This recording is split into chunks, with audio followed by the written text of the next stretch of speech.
Hola chicos, muy buenas tardes, ¿cómo están?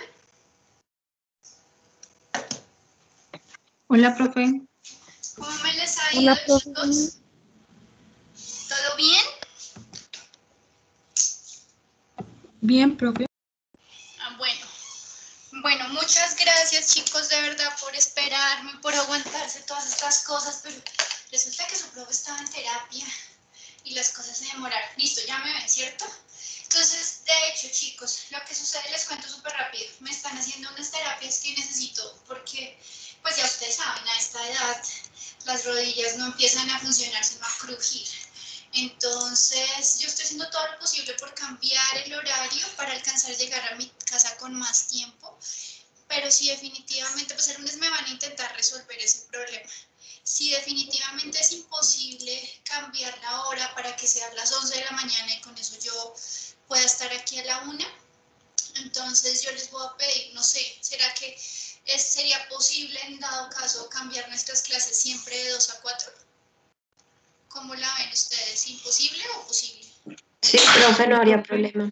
Sí. Sí, profe. Entonces, bueno, por ahora, solo por hoy, si yo lo logro cambiar, mucho mejor como para no afectarles.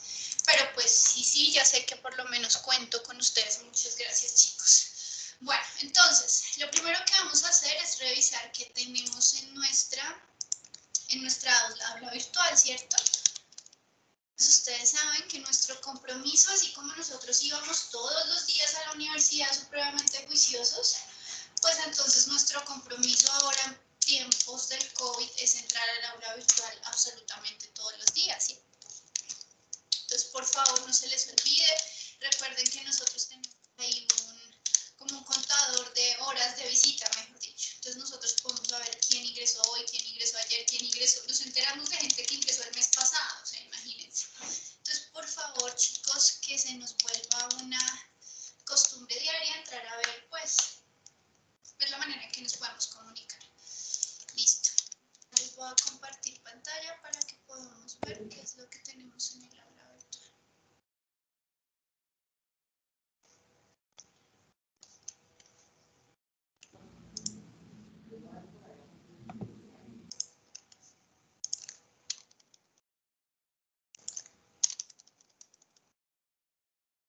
Chicos.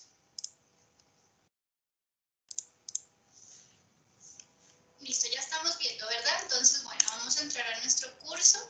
¿Yo qué les he cargado ya? Entonces, ustedes ya tienen acá el material de enzimas digestivas, que de hecho era lo que íbamos a empezar a ver la semana pasada. Además de eso, no están viendo todavía, pero ya inmediatamente terminemos la clase les voy a activar este. Este quiz es el quiz de lo que vimos en las 2 semanas introductorias, ¿listo? Entonces este quiz no debería tener ningún problema. Ustedes son unos absolutos expertos en biomoléculas, eso fue todo lo que vimos en primer semestre, así que yo sé que ustedes no tienen ningún problema. Entonces, esto lo vamos a resolver, por favor, apenas se termine la clase. Entonces, este quiz se los voy a dejar abierto hasta medianoche. ¿Listo? Por favor, todos entren a revisarlo antes de medianoche y a resolverlo. Recuerden las mismas reglas que hemos manejado siempre.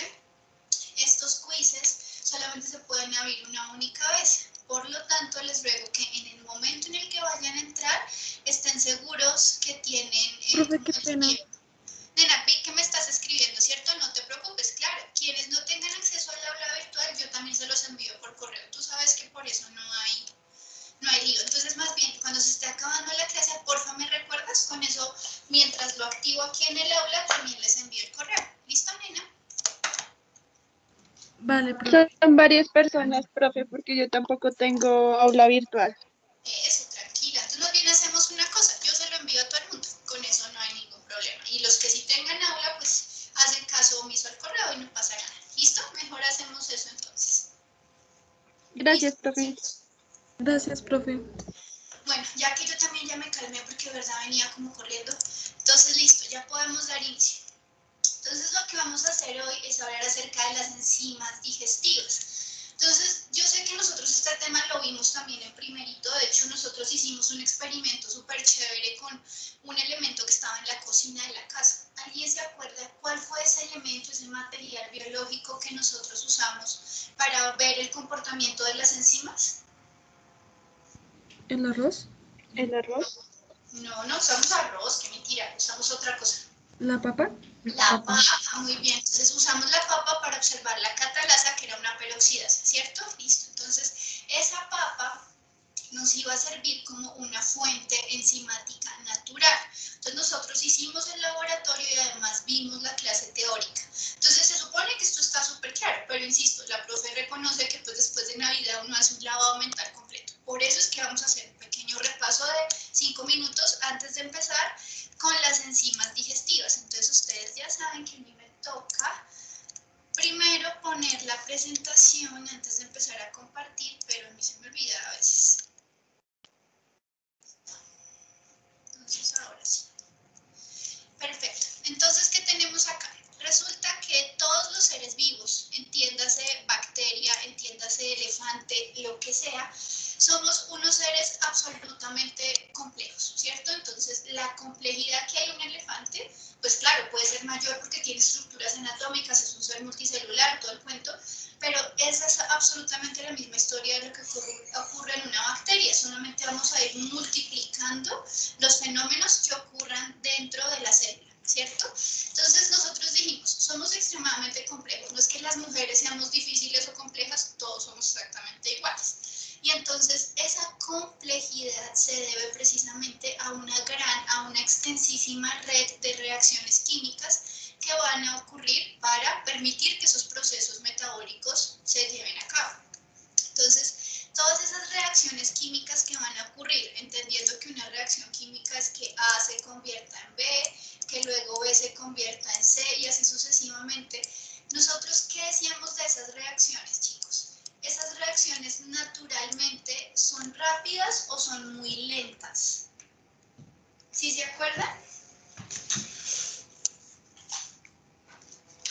¿Qué decíamos nosotros de estas reacciones? O sea, solitas, así. Digamos que a capela. ¿Esas reacciones tienen una buena velocidad o son más bien demoraditas? ¿Son demoradas?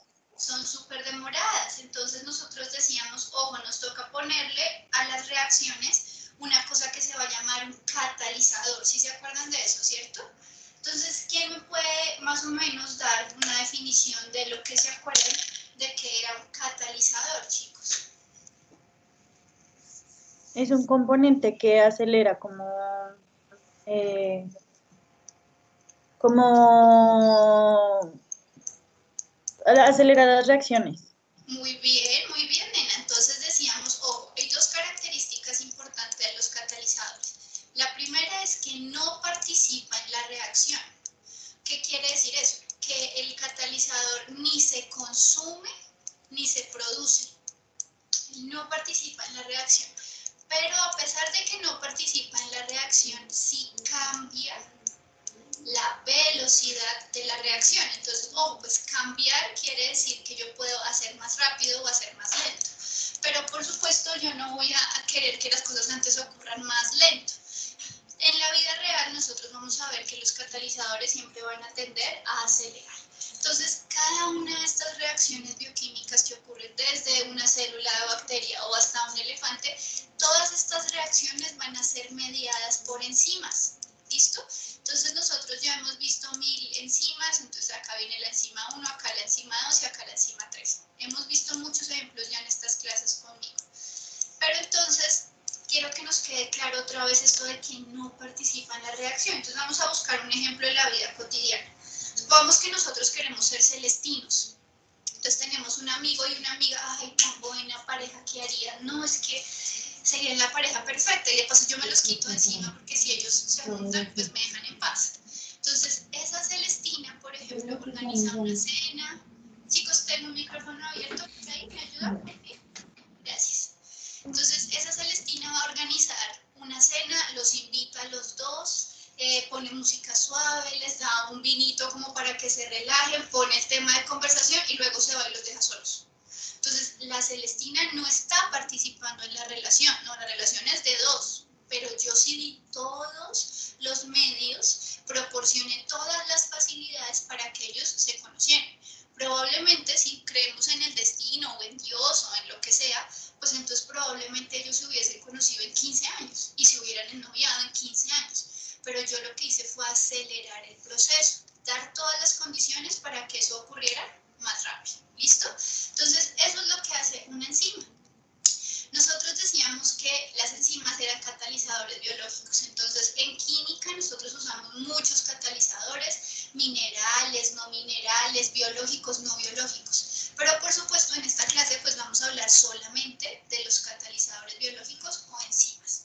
Entonces existe una clasificación general de las enzimas de acuerdo con su especialidad, o sea, a qué se dedican ellas a hacer en la vida. Yo puedo ser Celestina, yo qué sé, de parejas hetero, o puedo ser Celestina de parejas homo. Entonces eso es una especialidad diferente, por ejemplo. Entonces las especialidades que van a tener las enzimas son las siguientes. Las primeras se llaman hidrolasas. ¿Listo? Entonces vamos a empezar a identificar que las enzimas todas terminan en asa. Entonces las hidrolasas hacen una reacción que se llama hidrólisis. ¿Quién me puede decir qué será la hidrólisis? ¿A qué le suena eso? ¿Lisis qué es, chicos? ¿Rompimiento? Rompimiento, muy bien. Entonces es rompimiento a través del agua. Es como si yo cogiera una molécula y le pongo una manguera de agua a alta presión, pues la rompo. ¿Estamos de acuerdo? Entonces, estas enzimas son catabólicas, porque nosotros habíamos visto desde muy chiquitos que el catabolismo era coger una molécula súper grandota y romperla para convertirla en sus moléculas pequeñas. Esto es el catabolismo, ¿cierto? Entonces, si esto es el catabolismo, ¿qué es el anabolismo? ¿Se acuerdan, chicos, ustedes? Que con moléculas pequeñas se constituye una grande. Exactamente, muy bien. Entonces nosotros decíamos, ok, tenemos ambas funciones, ¿no? Una cosa es almorzar y entonces coger esas moléculas y sacar de ahí sus constituyentes, eso se llama catabolismo, ¿cierto? Y otra cosa es, ok, con los constituyentes que obtuve de mi almuerzo voy a producir mis propias proteínas, por ejemplo. Entonces eso ya es anabolismo, excelente. Entonces las primeras enzimas son las hidrolasas, que van a romper las cosas gracias al agua. Por ejemplo, acá tenemos una lipasa. Entonces, lipasa es una enzima que trabaja con lípidos, o sea, es una enzima que rompe lípidos. Así que de esta vamos a hablar más tarde, porque si yo quiero digerir las grasas que consumo naturalmente en mi alimentación, debo tener lipasas. Y si yo no las puedo producir por algo que me haya pasado, entonces necesita el médico suplementármelas. Entonces vamos a hablar, por ejemplo, de que las enzimas digestivas terminan siendo un medicamento en el momento en el que el animal ya no es capaz de producir las enzimas. Entonces, en los humanos obviamente eso está súper desarrollado, pero en los perros también ya está. Entonces, a los perritos también les podemos dar lipasas que no las estén produciendo, porque ya están muy viejitos, por ejemplo, para que ellos puedan digerir sus grasas. ¿Listo? Tenemos también unas isomerasas. Entonces, ¿alguien se acuerda de casualidad qué era esto? ¿O eso está como muy perdido? No pasa nada. Las isomerasas son aquellas enzimas que me ayudan a pasar de un isómero a otro isómero. Entonces, profe, ¿qué es eso de un isómero? Acuérdense que los isómeros eran algo así como primos hermanos súper parecidos. Entonces nosotros decíamos, por ejemplo, que esta molécula era la molécula central del metabolismo celular. ¿Sí se acuerdan cómo se llama esa molécula, chicos? Glucosa. La glucosa. Pero resulta que exactamente esa misma fórmula química que tiene la glucosa es la misma que tiene la fructosa. Entonces, ¿cómo así que tienen la misma fórmula química, pero si son diferentes, no? Claro, eso es lo que llamamos dos isómeros. Entonces, están hechos por los mismos átomos, pero los átomos se organizan de una forma ligeramente distinta. Entonces, mientras la glucosa es un aldehído, la fructosa es una acetona. Son grupos funcionales diferentes, actúan diferente, pero siguen teniendo la misma fórmula. Entonces, eso hace que sean primos hermanos. ¿Listo? Entonces, con una isomerasa yo podría pensar en, hoy me llegó glucosa, pero lo que yo quiero es fructosa. Entonces, es cambiar, reorganizar un poquito esos átomos para cambiar del primo que no me gusta al primo que sí me gusta. ¿Listo? Luego tenemos una que se llama ligasa. Entonces, las ligasas, ese grupo de enzimas llamadas ligasas, son aquellas que me sirven para ligar cosas. ¿Qué entienden ustedes por el verbo ligar? ¿Qué será eso? Unir. Unir, muy bien. Entonces, acá no lo usamos, ¿no? Gracias a Dios, eso es como muy mexicano, ¿no? Que salen a ligar pareja.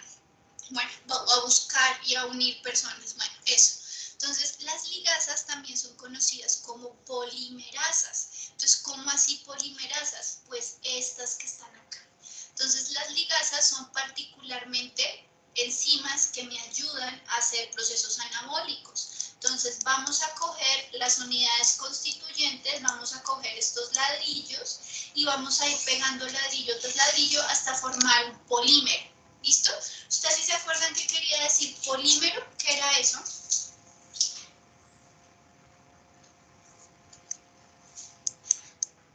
¿Qué quiere decir el prefijo poli, chicos? La primera parte de la palabra.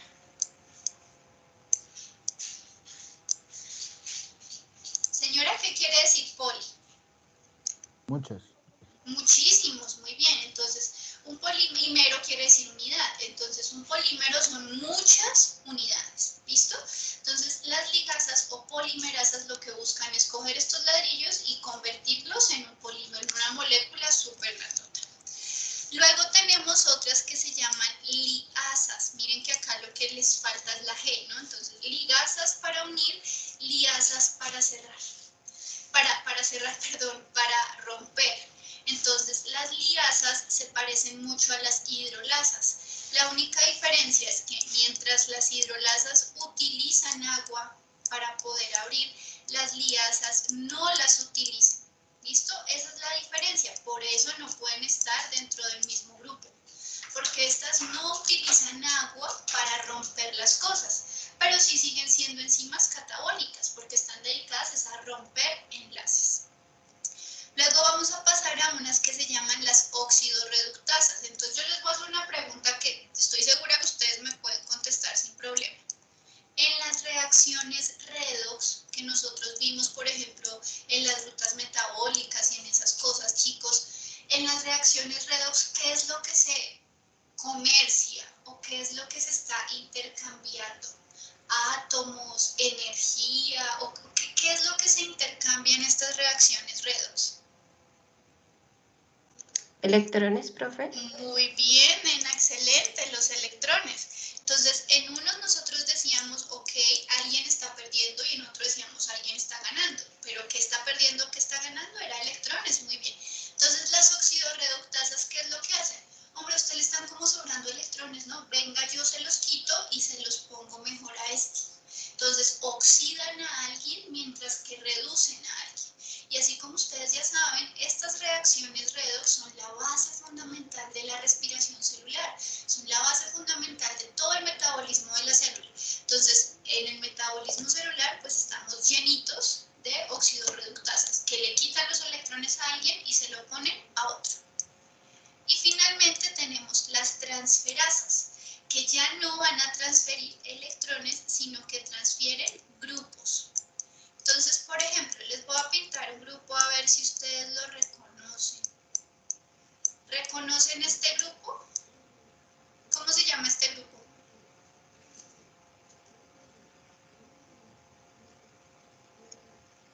El que está aquí, en esta molécula. ¿Cómo se llama este grupito? Un grupo fosfato. Muy bien. Entonces, por ejemplo, lo que hacen las transferasas es, oye, ese fosfato a ti no te luce. Yo estoy completamente segura que le luciría más allá de la molécula de la esquina. Entonces, lo que hacen las transferasas es que cogen ya no los electrones, sino que cogen un grupo completo, o sea, varios átomos que en conjunto forman un grupo funcional y se lo transfieren a otra molécula.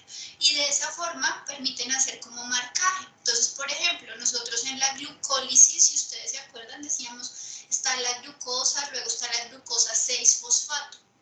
Entonces, esa enzima que pasa de la glucosa a la glucosa 6-fosfato, esa es una enzima transferasa, porque le pone un moñito a la glucosa y ese moñito es el grupo fosfato. ¿Listo? Entonces, hay muchos tipos. Hay enzimas que rompen, como quienes, como las hidrolasas y como las liasas. Estas se dedican a romper. Hay enzimas que unen, como las ligasas. Hay enzimas que transfieren cosas, ya sea electrones o grupos funcionales. Y hay enzimas que simplemente me van a servir para cambiar entre un primo y otro primo, que me guste más. ¿Listo? Entonces, estas son toda la variedad de enzimas que vamos a utilizar.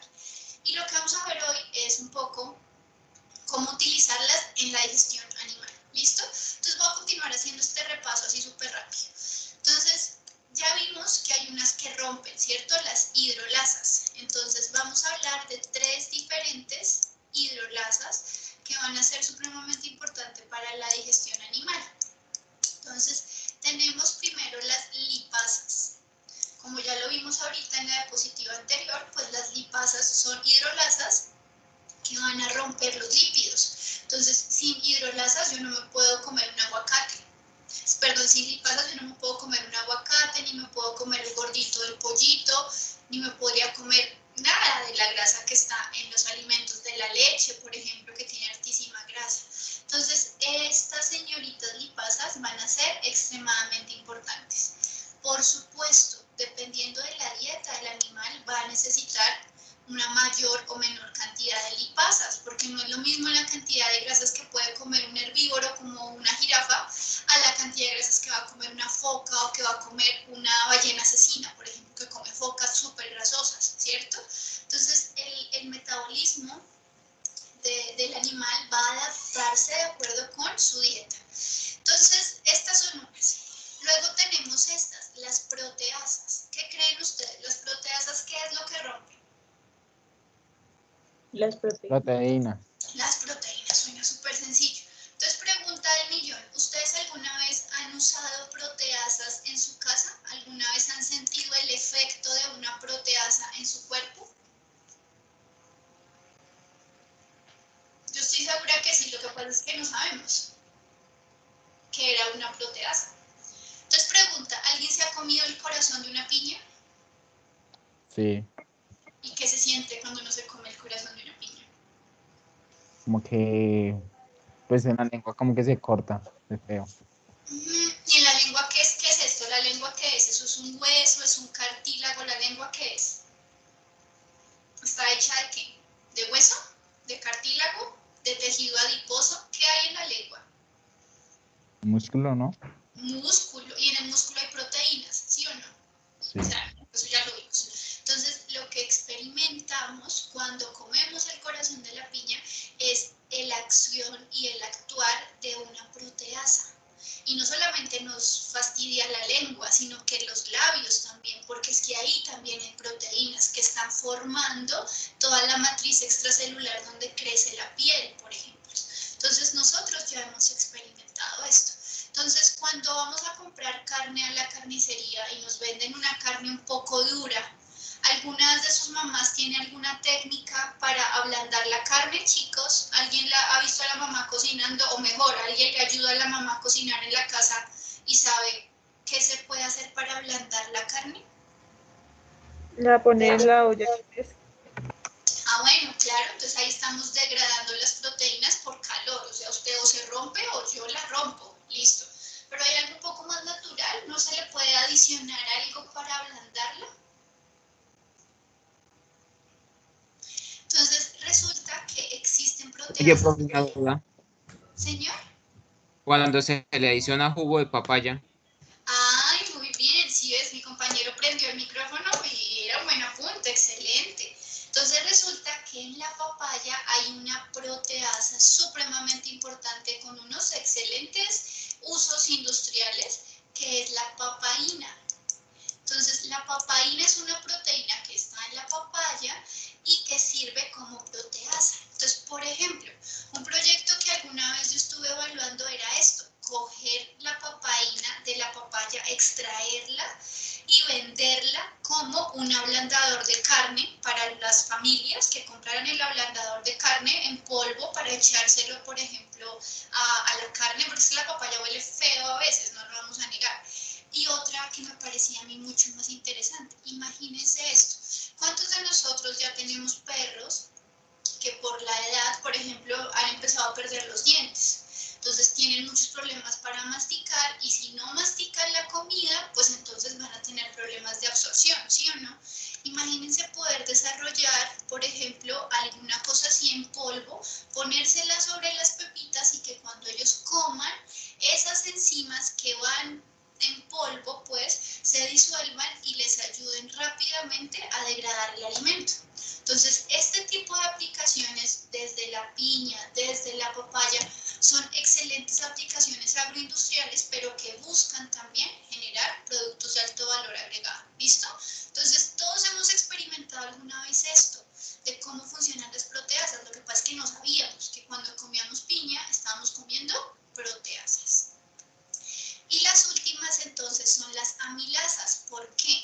Resulta que nosotros tenemos una palabra que yo siempre les pedí que se aprendieran desde que nos conocimos. ¿Quién me puede decir esta palabra? ¿Qué es lo que significa? Almidón. El almidón, muy bien. Entonces resulta que el almidón se clasifica en dos grandes grupos. Uno que se llama la amilasa, un tipo de almidón que se llama amilasa y otro que se llama la amilopectina. ¿Listo? Nosotros vamos a utilizar prácticamente amilasa para la mayoría de las dietas de nuestros animales.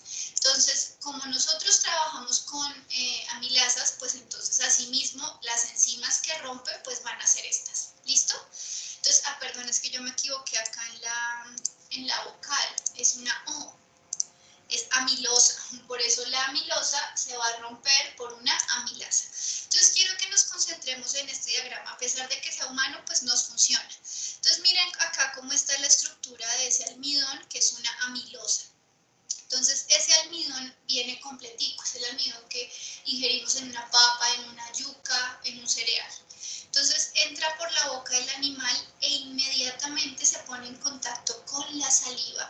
Resulta que en nuestra saliva ya hay amilasas.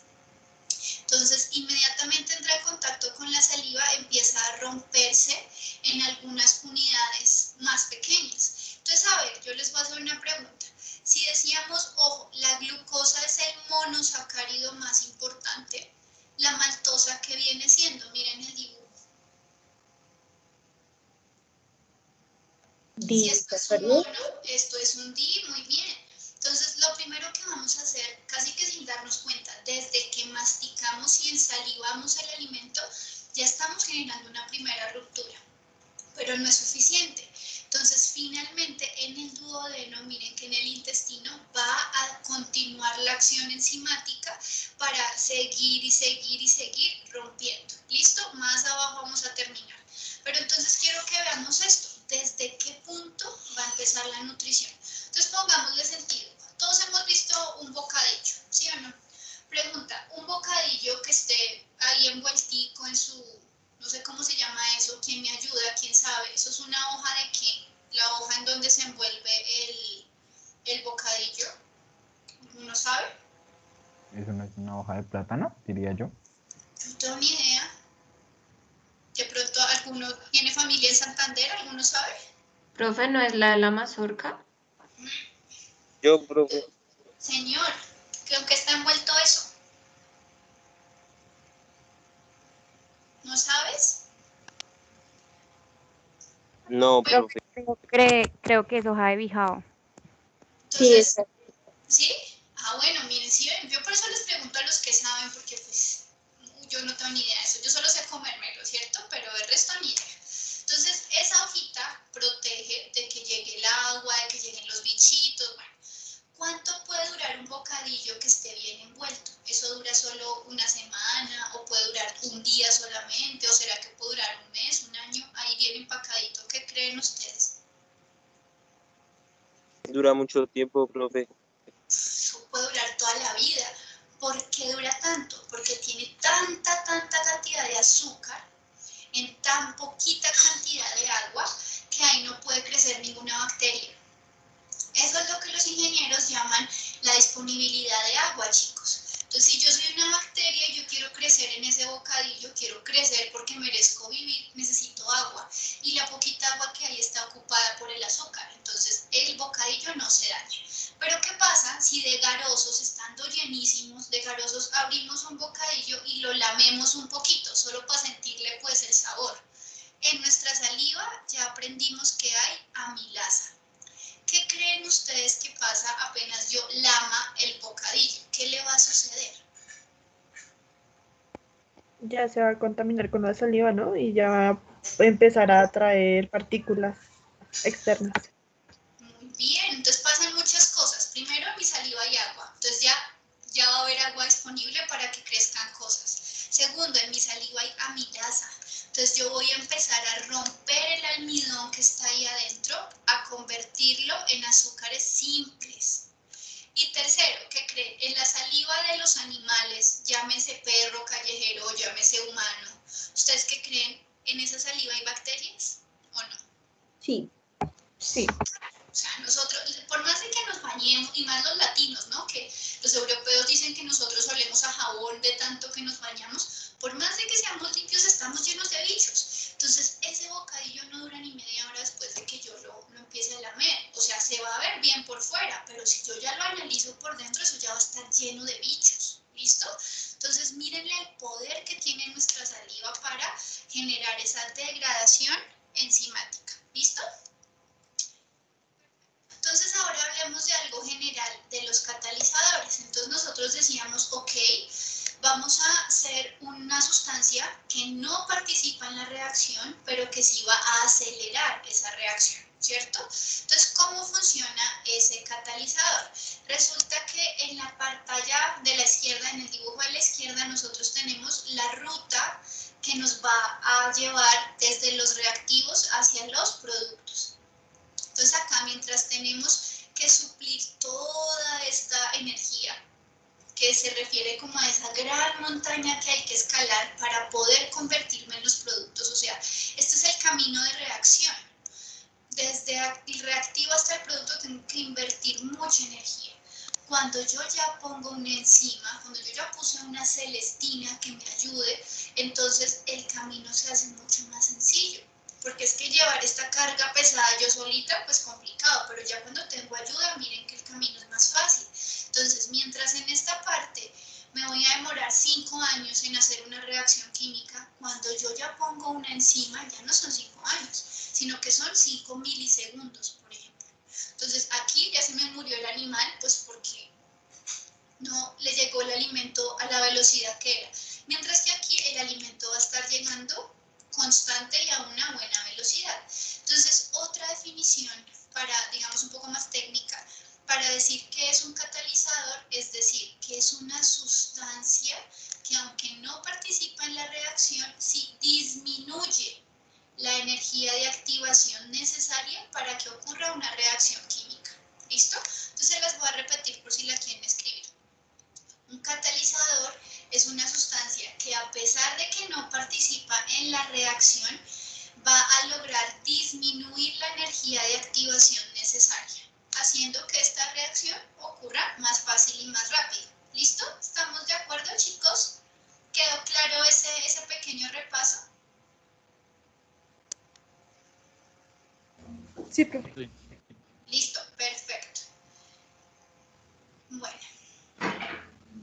Entonces vamos a continuar ya con a lo que viene. Esta es otro poquito más de teoría de las enzimas, simplemente lo único es lo mismo. Mientras que el camino azul es el camino sin reacción, el camino naranja, sin catalizador, el camino naranja es el que sí tiene catalizador. Entonces vemos que hay múltiples etapas, que no es que todo ocurra así, no, lo que les digo, tengo primero que cuadrar la reunión, la cena, el vinito, para ayudar a que mis amigos se conozcan, normal, tengo varias etapas, pero lo importante es que la energía necesaria es mucho menor que la energía sin catalizador.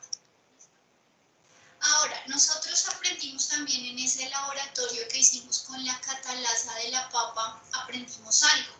¿Será que ustedes se alcanzan a acordar, chicos, qué pasaba con la catalasa que estaba en la papa que nosotros habíamos hervido? ¿Esa catalasa funcionaba bien o ya no funcionaba tan bien? Ya no. Ya no, ¿cierto? Entonces decíamos, pues las enzimas finalmente son proteínas. Entonces, como proteínas, son extremadamente sensibles a la temperatura. Entonces, si yo me pongo de chistosa a calentar y a calentar y a calentar, llega un punto en donde se me degrada la enzima. Por eso decíamos, ojo, la fiebre es extremadamente importante de controlar, es muy importante controlarla, porque una fiebre descontrolada pues termina en degradación de todo, de las enzimas y de todo lo demás. Asimismo, también va a tener efecto el pH, entonces decíamos, claro, las enzimas trabajan a pH diferentes. Entonces yo les voy a hacer una pregunta. ¿Ustedes qué creen? ¿En el estómago nosotros tenemos enzimas o no? Los animales monogástricos como nosotros, ¿tenemos enzimas en el estómago o será que eso no es necesario? Sí, tenemos. Por supuesto que necesitamos, entonces ellas tendrán una estructura que les permite trabajar a un pH óptimo de ¿cuánto? ¿Cuánto es el pH óptimo para un monogástrico, chicos, más o menos en el estómago?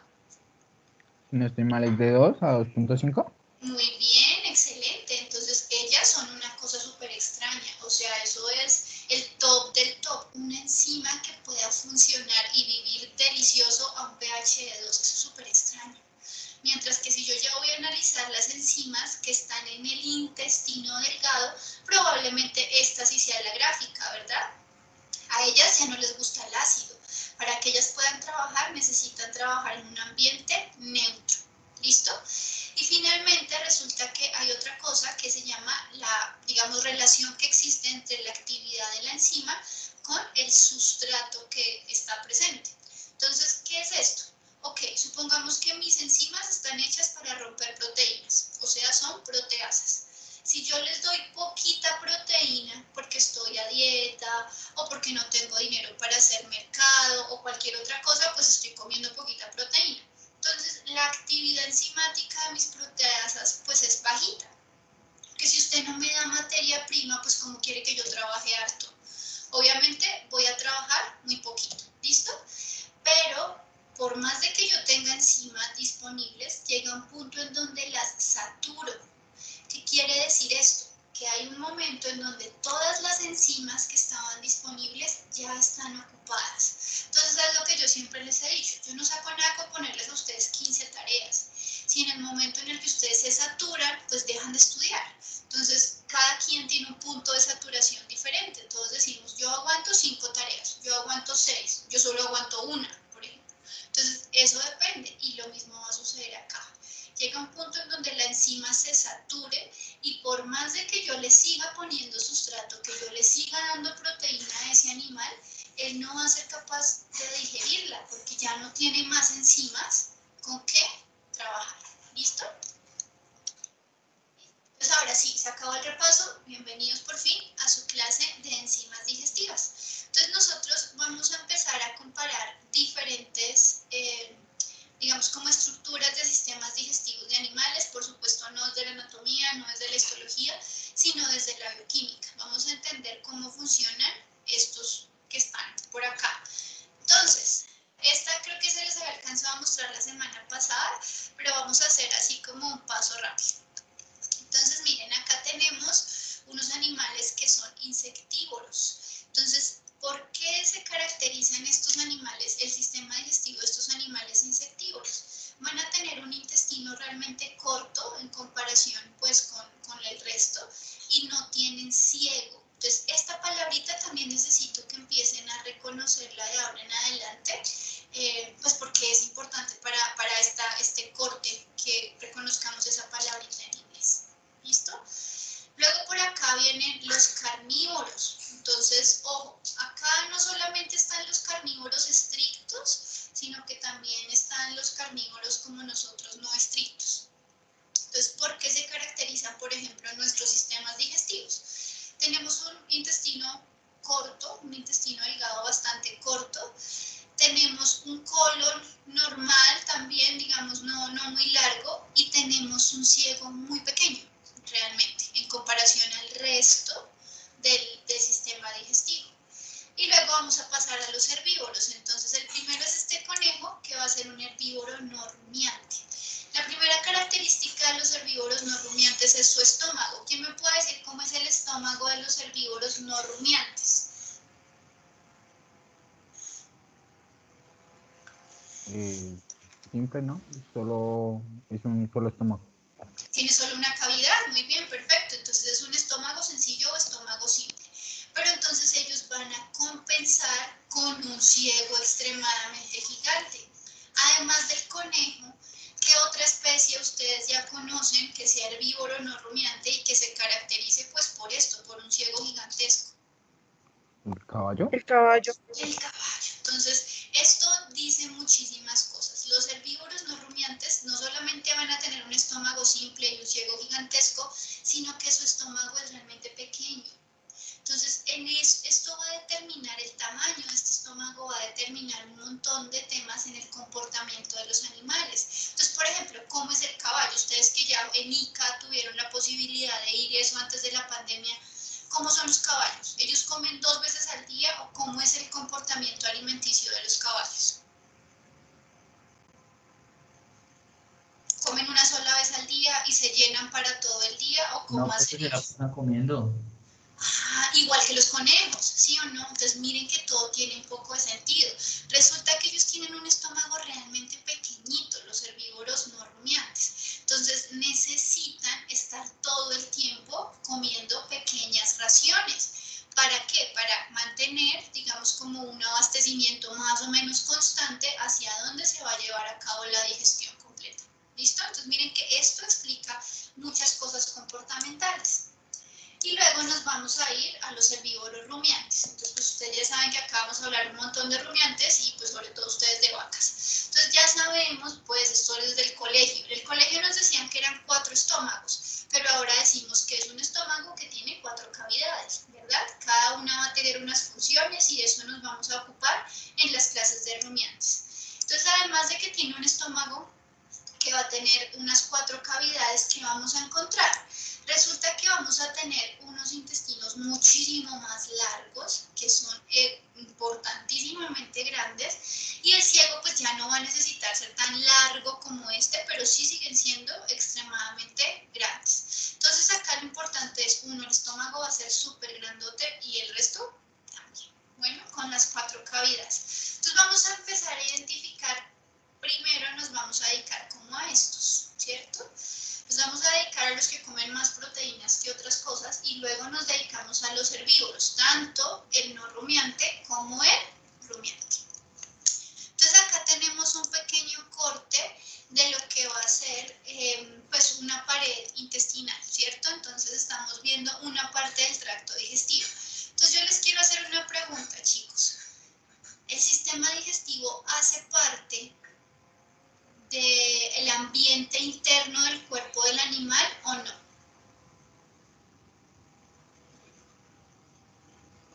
¿Qué creen ustedes?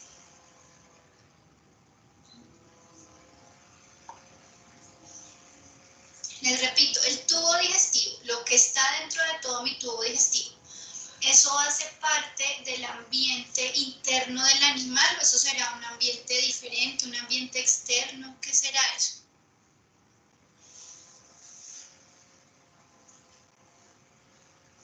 Yo creo que sí hace parte. La verdad no estoy segura. Bueno, nena, entonces resulta que no. Resulta que si nosotros vemos el sistema digestivo, tiene una entrada y tiene una salida. Entonces, realmente es como si nosotros estuviéramos desarrollándonos alrededor del tubo. Eso es un tubo y es un tubo hueco, pues que tiene un montón de cosas por dentro, por supuesto. Tiene un montón de bichos, un montón de músculo, de epitelio, de mucosa, de todo.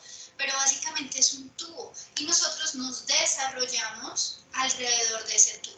Entonces, como esto no hace parte del ambiente interno del animal, por eso es que en el tracto digestivo vamos a tener unas condiciones fisiológicas realmente tan diferentes. ¿En qué otra parte de mi cuerpo yo podría experimentar un pH de 2? ¿En qué otra parte de mi cuerpo mis células podrían estar tranquilas viviendo rodeadas de un pH 2? Eso sería imposible. Entonces, precisamente, como resulta que tenemos que separar ese ambiente que no hace parte del ambiente interno del cuerpo del animal, por eso todas estas paredes van a necesitar ser extremadamente fuertes para separarlo. ¿Listo? Obviamente yo sé que en el intestino ustedes ya saben que los enterocitos van a estar encargados de la absorción de los nutrientes. Eso es otra cosa, claro. Pero finalmente siguen siendo dos ambientes separados. Ustedes ya saben mucho de transporte a través de membrana y de compartimientos en el cuerpo del animal. ¿Listo? Entonces, ¿qué vamos a tener por acá? Entonces, por supuesto, vamos a tener arterias y vamos a tener venas, pues porque todo eso tiene que estar, por supuesto, irrigado. Y vamos a tener una gran cantidad de glándulas que van a producir mucosas, ¿cierto? Entonces, ¿quién me puede decir algo acerca de esa mucosa, de lo que ya han visto? ¿Esa mucosa es necesaria como para qué? ¿Quién me puede decir? Como un tipo de barrera protectora. Ah, muy bien, pues esa es una función importantísima. Entonces resulta, dijimos, en el estómago hay un pH de 2, entonces yo necesito que haya una mucosa que recubra las paredes internas del estómago para evitar que estén en contacto directo las células con ese pH tan agresivo. Y cuando esa mucosa falla, creo que ya todos alguna vez en nuestra vida hemos tenido gastritis y no se siente rico, ¿verdad? Entonces esa es una función extremadamente importante. Proteger a todos esos tejidos de las condiciones extremas a las cuales se está sometiendo el alimento. ¿Qué otra función puede tener la mucosa? Entonces yo les voy a hacer una pregunta. Hay algunas enfermedades autoinmunes, por ejemplo, que generan que los pacientes no produzcan suficiente saliva. ¿Cómo creen que es la vida de un paciente que no produce saliva? ¿Cómo creen que será el hecho de almorzar? ¿Será que será rico y placentero realmente comer o cómo se sentirá eso de comer sin saliva? Muy desagradable porque nada humedece como la comida al masticarlo y al pasarlo por el esófago se puede quedar estancado. Ah, muy bien. Entonces imagínense cómo la comida va bajando y va casi que raspando. Todos nos ha pasado alguna vez, ¿no?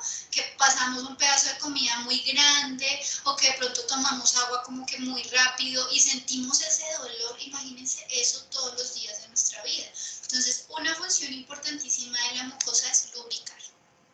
Yo necesito que todos los movimientos que se van a ir dando a través de ese tracto digestivo estén suavizados y esa forma es a través de la producción de mucosa. Entonces, una buena producción de mucosa no solamente va a garantizar una protección, sino que también va a permitir el movimiento de ese alimento. ¿Listo? Perfecto.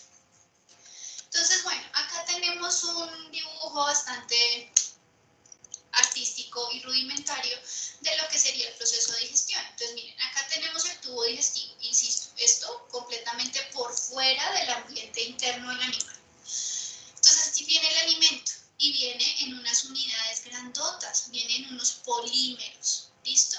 Inmediatamente ingresa, entonces va a empezar a ser modificado. Su naturaleza química va a empezar a ser modificado gracias a ¿quién? Gracias a la secreción de algunos órganos accesorios que van a producir ciertas enzimas. Entonces, ¿quién me puede ir diciendo, por ejemplo, qué órganos accesorios son importantes para el sistema digestivo?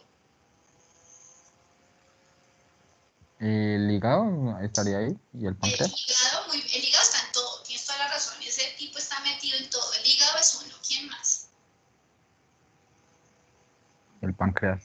El páncreas, excelente, y pues ahí también puede estar la vesícula biliar por el lado del hígado, los animales que tengan vesícula biliar. Muy bien, entonces vamos a tener esos órganos accesorios que van a secretar esas enzimas. Se va a ir dando la digestión. ¿Y qué es la digestión? Entonces precisamente va a ser ese rompimiento. ¿Listo?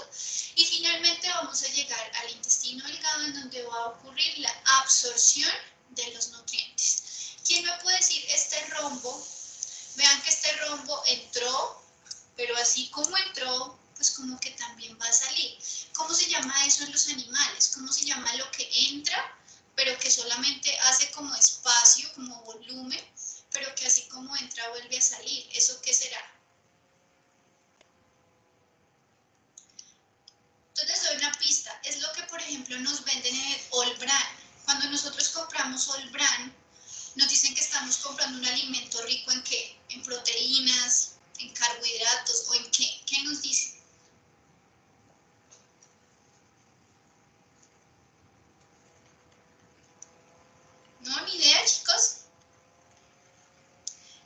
Entonces, esta es la fibra.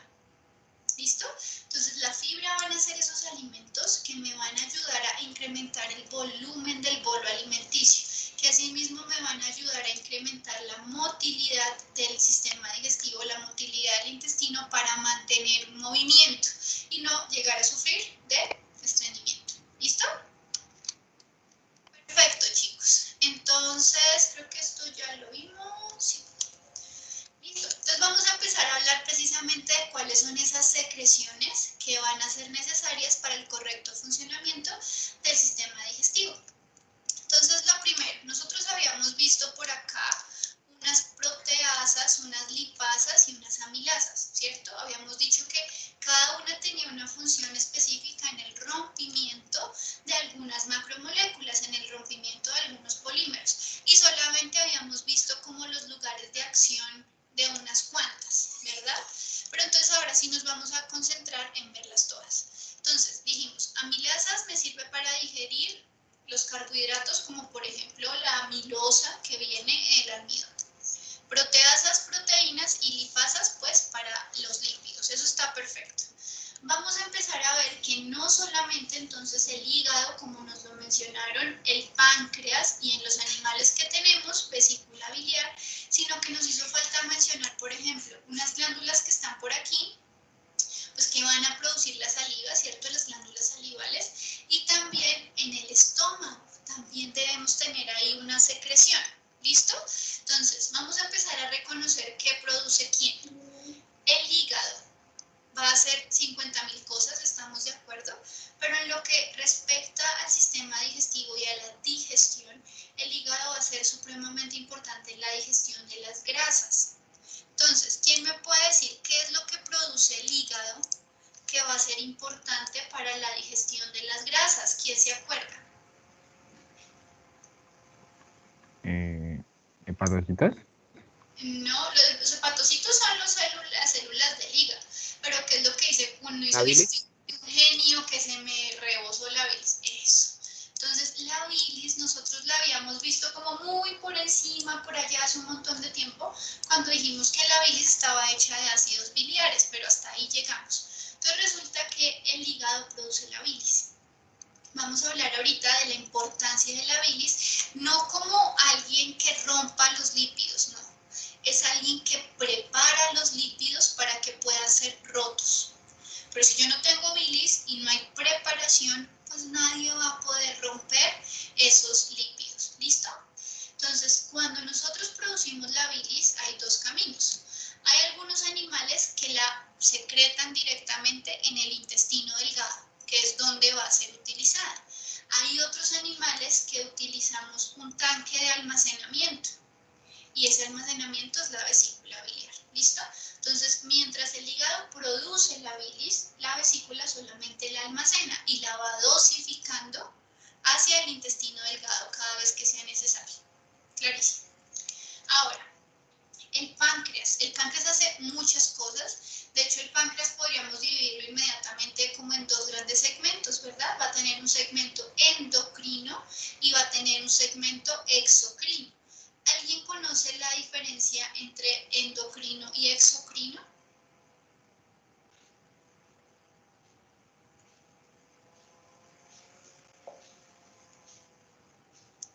Profe, que va a secretar enzimas directamente en el tracto gastrointestinal y en exocrino que va a secretar fuera del tracto gastrointestinal.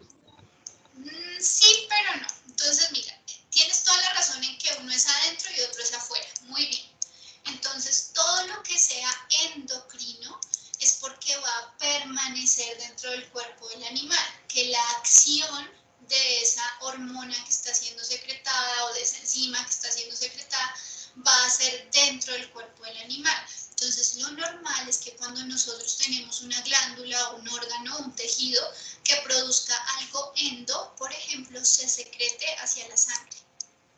Porque es la mejor forma, ¿cierto?, de garantizar que va a llegar al lugar donde yo la necesite. Entonces, supongamos que yo qué sé, produzco algo aquí, pero lo necesito acá. Entonces, la mejor manera de que viaje, porque es dentro del cuerpo del animal, es a través de la sangre. Entonces, todo lo endocrino es algo que va a tener una acción dentro del cuerpo del animal. exo es algo que va a tener una acción afuera del cuerpo del animal. Entonces, por eso es que era la explicación previa de que el tracto gastrointestinal no hace parte del ambiente interno del animal. Porque resulta que la función exocrina del páncreas es la que va a producir las enzimas para el tracto gastrodigestivo. ¿Listo? Gastrointestinal, perdón. Entonces les repito, todo lo endo va a tener su acción dentro del cuerpo del animal. Todo lo exo va a tener su acción por fuera. Entonces, por ejemplo, la secreción de hormonas y enzimas que va a hacer el páncreas para la digestión, pues van a llevarse a cabo su acción, se va a llevar a cabo es en el tracto gastrointestinal. Por tanto, esa es la función exocrina del páncreas. ¿Cuál sería entonces la función endocrina del páncreas? Además de un montón de enzimas digestivas, ¿el páncreas qué más hace? ¿Por qué es reconocido como importante, chicos? O sea, si yo no tengo páncreas, ¿qué soy inmediatamente?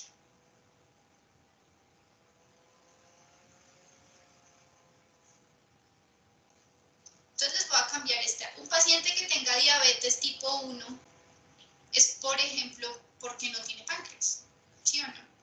Entonces, ¿qué es esa producción endocrina súper importante que hace el páncreas, chicos? ¿Crea insulina? La insulina, muy bien. Entonces, una de las funciones endocrinas del páncreas es la producción de insulina. Entonces, en ese caso, el páncreas va a secretar la insulina hacia la sangre, porque es una función endocrina, mientras que en su función exocrina va a producir todas las enzimas digestivas, que son las que se van a ir hacia el tracto gastrointestinal. ¿Listo? ¿Quedó claro, chicos? Entonces, ¿cuál es esa diferencia entre endo y exo? Sí, profe. Súper, listo. ¿Y ahora qué será lo que me falta en el estómago? ¿Qué creen ustedes? ¿Qué se debe secretar en el estómago, por ejemplo, para que yo tenga ese pH tan bajito? Ácido clorhídrico. Ácido clorhídrico. Muy bien, entonces resulta que necesitamos tener un ambiente ácido. Entonces vamos a hablar también de cómo se da esa regulación, por ejemplo de la gastrina, bla, bla, bla, todo el cuento. Entonces aquí vamos a necesitar ácido clorhídrico, pero no solamente ácido clorhídrico. Resulta que aquí también van a empezar a actuar unas cosas que se llaman proteasas. ¡Ah, madre! ¿Cómo así? Entonces, ojo, vean lo que estamos aprendiendo. Les voy a hacer una pregunta, chicos. Los carbohidratos, ¿en qué parte de mi tracto digestivo empiezan a ser digeridos? Acuérdense de todo lo que explicamos con el bocadillo. Entonces, ¿desde dónde empiezan a ser digeridos los carbohidratos? Desde la boca, desde cuando uno saliva. Desde el propio contacto con la saliva. Entonces, desde que haya masticación y haya humectación con saliva, ahí ya empieza la degradación de carbos, ocurre súper rápido. La degradación de proteasas no va a ocurrir, de proteínas, perdón, no va a ocurrir ni en la boca ni en el esófago. La degradación de proteínas va a iniciar en el estómago, pero es muy poquita. Y en cambio, los lípidos solamente van a poder darse más abajo. Entonces, es como que es un problema que estamos guardando para más adelante. ¿Listo? Entonces, miren que ya vamos aprendiendo cositas importantes. Entonces, hablemos de esas secreciones que van a ocurrir como en 3 momentos diferentes. El primer momento, pues efectivamente va a ser la saliva. Entonces, el momento que hay salivación, ya vimos que esa humectación es fundamental. Entonces, lo primero, hablemos de qué es la saliva. Entonces, la saliva es un fluido hipotónico. ¿Alguien me puede explicar qué es esto de hipotónico? ¿Qué querrá decir eso? Yo creo que eso lo vieron súper bien por ahí con la doctora Beatriz, ¿no? Que es algo hipotónico, hipertónico, isotónico, ¿no? ¿Nunca hicieron el experimento ese? Listo, chicos, no pasa nada. Entonces, los fluidos hipotónicos son aquellos fluidos que tienen una concentración menor de solutos a los que hay, por ejemplo, en el plasma sanguíneo. ¿Listo?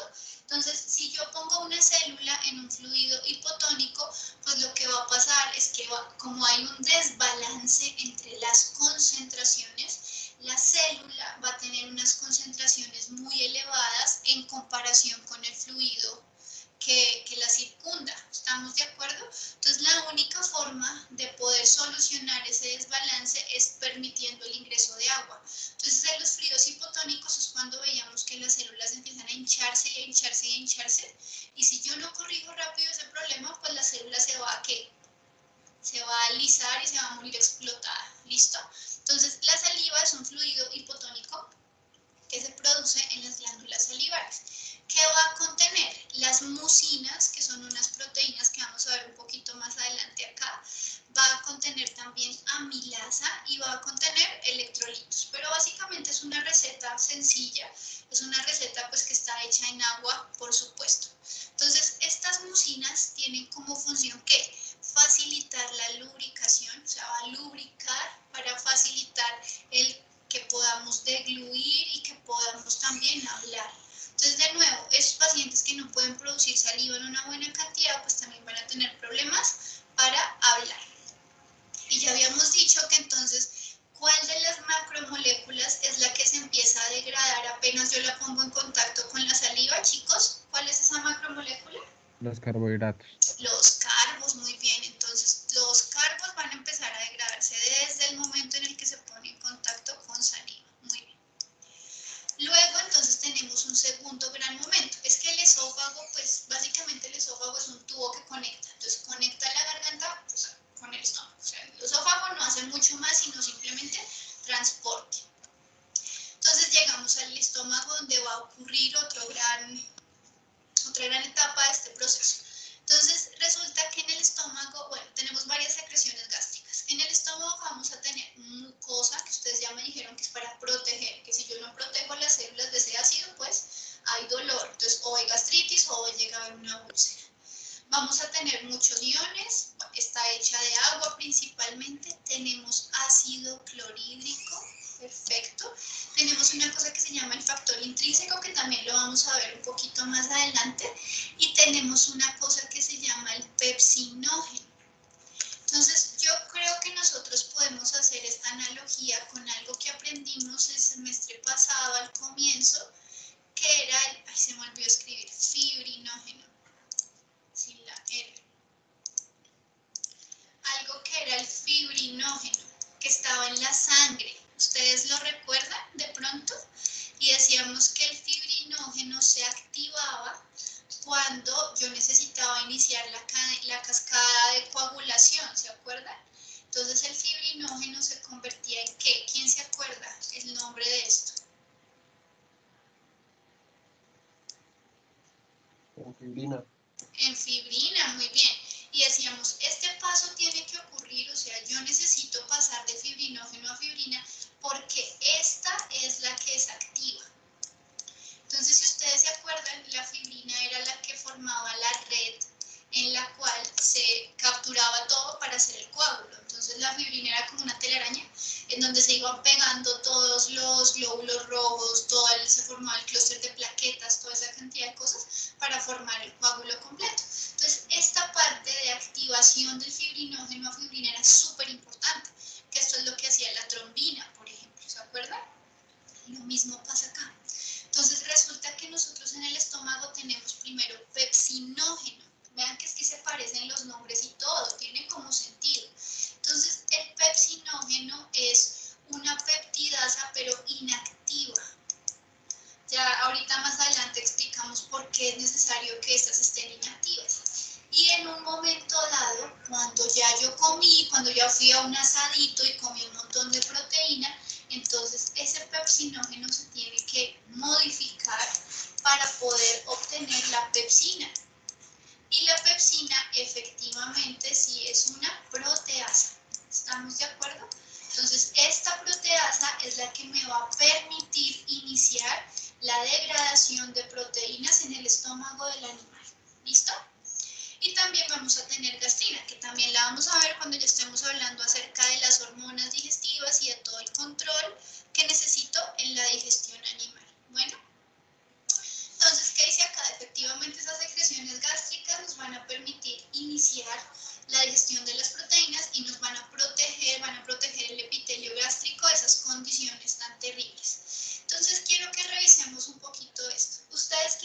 escuchado, chicos, ¿cómo es que se llama eso? Cuando a uno se le cae una papa al suelo y uno es lo suficientemente rápido para recoger la papa y se la come y dice, no pasó nada. Esa es la regla de Kim.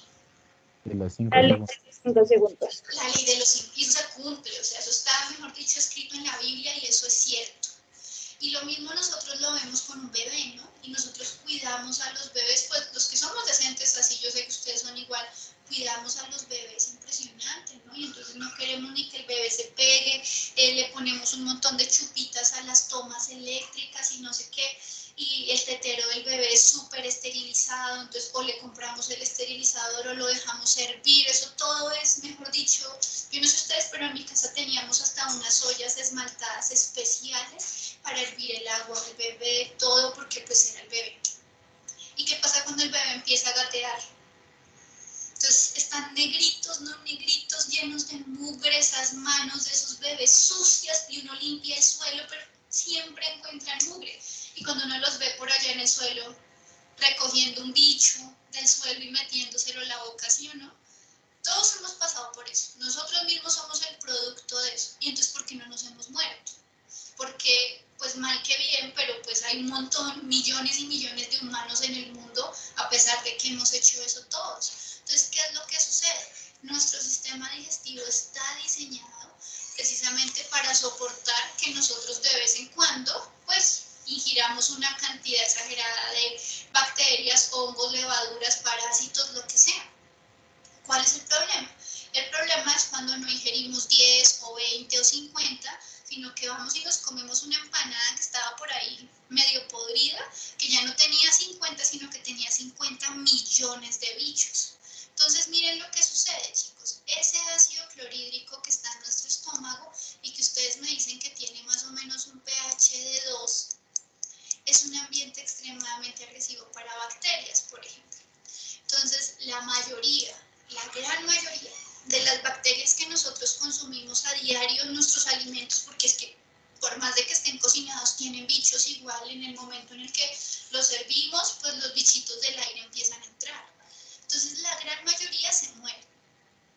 ¿Cuál es el problema? Cuando consumimos una cantidad exagerada que no alcanza a ser suficiente para que la mortandad les dé a todos, ¿listo? ¿O cuál puede ser el otro problema? Entonces, de pronto alguno de nosotros ha sufrido de acidez alguna vez, ¿sí o no? Entonces, vean, yo por ejemplo estuve malita, pero el fin de semana. Entonces me dieron esto. ¿Ustedes han visto estas cosas? De pronto ven que sus papás consumen estos. Entonces, ¿qué es lo que hace un antiácido? ¿Qué creen ustedes? ¿O si han tomado alguna vez qué se siente cuando uno se toma un antiácido?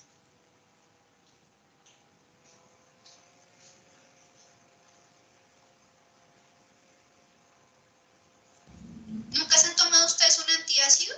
¿Jamás en la vida, chicos?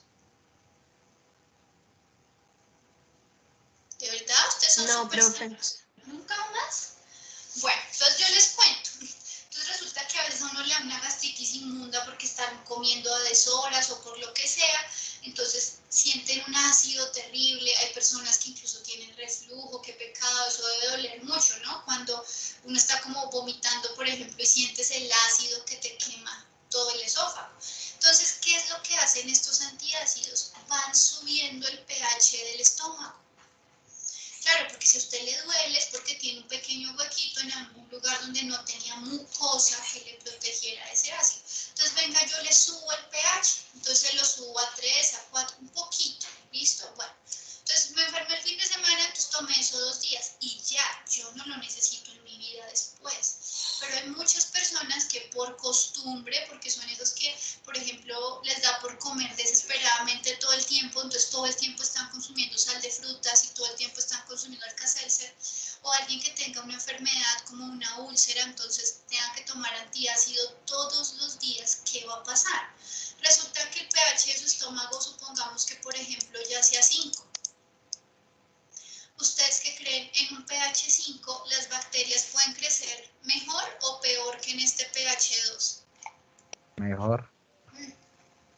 Crecen divinas. Y no solo las bacterias, sino los hongos también. Entonces, cuando empezamos a consumir casi que por costumbre este tipo de antiácidos, vamos subiendo el pH del estómago y somos cada vez más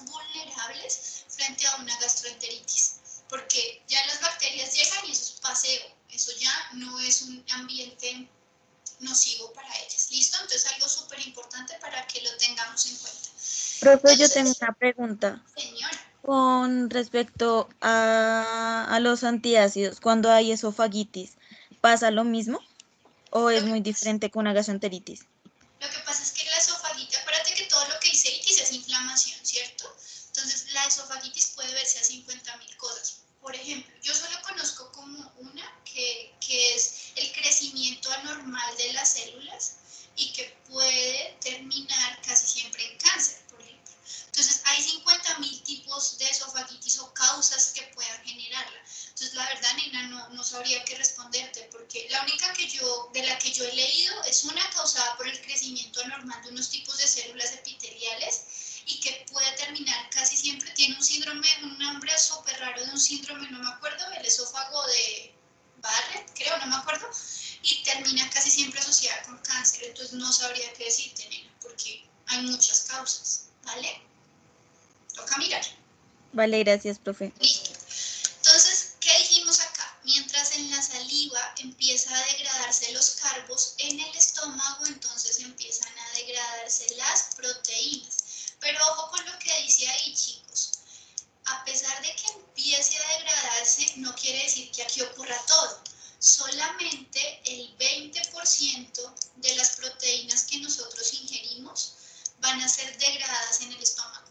O sea, empieza el proceso, pero pues el proceso continúa. ¿Listo? Entonces, cuando nosotros vamos a un asado y comemos como si no hubiera un mañana y quedamos hasta aquí, entonces nos dicen, tómese un Alka-Seltzer. Cuando nos tomamos el Alka-Seltzer, subimos el pH e impedimos que estas proteasas, es decir, que la pepsina, funcionen bien. Entonces, lo que estamos haciendo es, al subir el pH, disminuimos la actividad de esas enzimas para que no puedan digerir tanto estas proteínas. Pero asimismo, todo va a continuar hacia el intestino. Bueno, entonces, si perdemos un poco, digamos que nos haya costado 100.000 pesos el asado, bueno, pues perdimos 20.000 pesos. Porque ese montón de carne que nos comimos no lo vamos a digerir todo. ¿Estamos de acuerdo? Entonces, empiezan las proteínas, pero no es que todas las proteínas se digieran acá. Y luego llegamos a la tercera parte. Entonces, ojo, el páncreas no es que sea un órgano constitutivo del sistema digestivo, no, es accesorio. Pero entonces vamos a tener todas esas enzimas exocrinas que se producen en el páncreas y que tienen que ser descargadas o secretadas en una parte específica del sistema digestivo. Ya saben, chicos, ya han visto en dónde se descargan o se secretan estas enzimas pancreáticas. ¿Será en el estómago o será más abajo? ¿Ya vieron eso o todavía no lo han visto?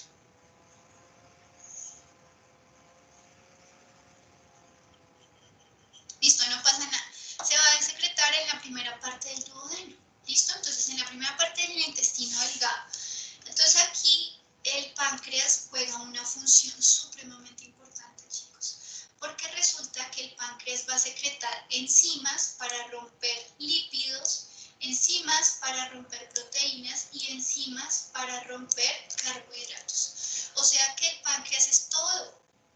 El páncreas es un órgano al que tenemos que cuidar, amar, valorar, mejor dicho, como si fuera una estrellita. El páncreas y el hígado son absolutamente necesarios. Si yo quiero digerir algo de lo que está en mi dieta, necesito que el páncreas esté funcionando y que esté produciendo esas enzimas digestivas que van a romper absolutamente todo lo que está en mi alimento. ¿Listo? Pero entonces hay algo muy importante también que va a hacer el páncreas. Entonces yo les dije, el páncreas secreta sus enzimas en el duodeno, ¿sí o no? Y estábamos hablando que el pH en el estómago era súper ácido, por ahí 2. ¿El pH en el duodeno será exactamente igual que en el estómago o será más ácido o será un poquito más básico? ¿Qué creen ustedes? ¿Será más básico? Es básico, muy bien, de hecho, o sea, es neutro tirando a básico. Entonces, la única forma de que mágicamente, pasando del estómago al intestino, nosotros tengamos un cambio en pH tan drástico, es secretando alguna base que vaya a neutralizar el pH. Y adivinen quién es esa base. ¿Qué dice por acá, chicos? ¿Quién es ese? Bicarbonato. Bicarbonato. Bicarbonato. Entonces, el páncreas cumple muchas funciones para nuestra vida, desde producir la insulina, que es una función endocrina, hasta producir todo lo que yo necesito para poder digerir las cosas que están en mi alimento. Entonces, produce un montón de enzimas digestivas, lipidasas o lipasas, proteasas y amilasas, produce todas las enzimas y además es el responsable de que el pH en el intestino delgado cambie tan drásticamente a lo que teníamos en el estómago. Si nosotros no tuviéramos esto, pues no tendríamos intestino, porque estos jugos que vienen del estómago supremamente ácidos quemarían las paredes del duodeno. ¿Estamos de acuerdo? Entonces, por eso es que el páncreas es tan importante.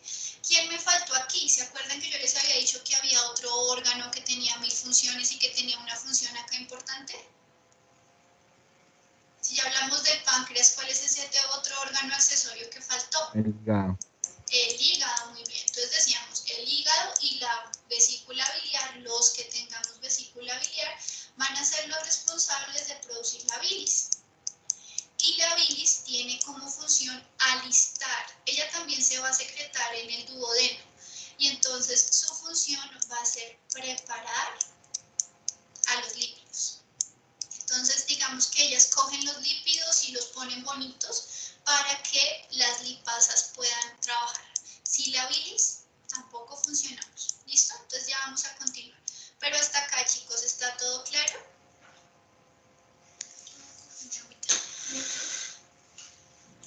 Sí, profe. Listo, súper bien, chicos. Continuemos entonces. Entonces, vamos precisamente a comparar el ambiente que tenemos en nuestro, el ambiente que vamos a tener en el estómago con el ambiente que tenemos en el duodeno. Entonces, ojo, decíamos, esto es súper ácido. Y yo no sé si ustedes se acuerdan de casualidad, pero nosotros habíamos visto hace un montón de tiempo que el pH se define como el menos logaritmo de la concentración de hidrogeniones.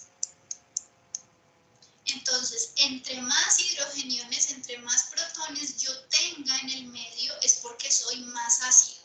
¿Listo? Entonces les voy a pintar por aquí una escala de pH súper rápida. Entonces el pH va desde 0 hasta 14. Siendo 7 el pH neutro. Y pues hacia allá vamos a tener los ácidos. Y hacia aquí tenemos los básicos. Eso está clarísimo.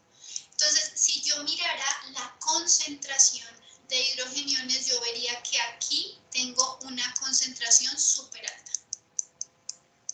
En los ácidos, entre más ácidos sea yo, y entonces la concentración va bajando de a poquito en poquito, por acá ya está por aquí, y cuando yo soy básico, pues la concentración es 0.